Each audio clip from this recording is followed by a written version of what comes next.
অনিশ্চিত এই জীবন, যেখানে আগামী দিনের কোনো ঠিকানা নেই। আজকের হাসি কাল মুছে যেতে পারে, আজকের ভরসা কাল ভেঙে পড়তে পারে। মানুষ ভাবে পরিকল্পনা করলেই সব কিছু নিরাপদ, কিন্তু জীবন চলে তার নিজের নিয়মে। কখনো দেয় অপ্রত্যাশিত আনন্দ, কখনো ফেলে গভীর অস্থিরতায়। অনিশ্চয়তা ভয় জাগায়, আবার এই ভয়ই মানুষকে শেখায় এগিয়ে চলতে।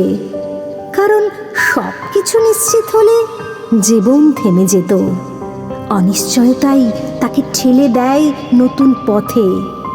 তবু সত্যি হলো, মানুষ যত চেষ্টা করুক, জীবনের উপর তার কোনো পূর্ণ নিয়ন্ত্রণ নেই। এটাই জীবনের নির্মম তবুও সত্যিকারের সৌন্দর্য।